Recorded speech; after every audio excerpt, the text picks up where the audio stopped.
श्री स्वामी समर्थ. कष्टाची कमाई श्रेष्ठ. एका नगरात 2 चोर राहत होते.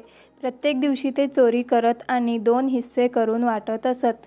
एक हिस्सा स्वतःसाठी व दुसरा हिस्सा ईश्वराला देत असत. एका रात्री ते चोरीसाठी निघाले. बरीच भटकंती करूनही त्यांना चोरी करण्याची संधी मिळाली नाही. दोघेही थकून मंदिराच्या ओट्यावर बसले. तेथे त्यांना एक संत भेटले. संतांनी त्यांना परिचय विचारला तर त्यांनी स्वतःबाबत खरे सांगितले. हे ऐकून संत म्हणाला, तुम्ही जे करत आहात ते चांगले की वाईट आहे यावर कधी तुम्ही विचार केला आहे? चोर म्हणाले, आम्ही करत आहोत ते चांगलेच असणार, कारण चोरी करून आम्ही जे धन किंवा वस्तू प्राप्त करतो ते आम्ही 2 भागांमध्ये वाटतो. एक भाग आम्ही स्वतःकडे ठेवतो आणि दुसरा भाग ईश्वराला चरणी अर्पण करतो.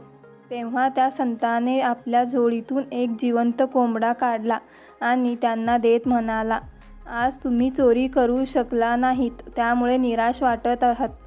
हा कोंबडा ठेवा, त्याचे 2 हिस्से करा, एक स्वतःसाठी ठेवा आणि दुसरा ईश्वरचरणी ठेवा.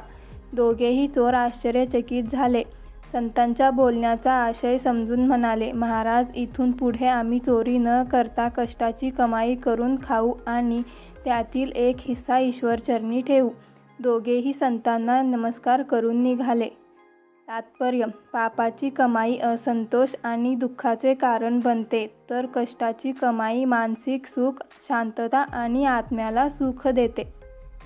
धन्यवाद.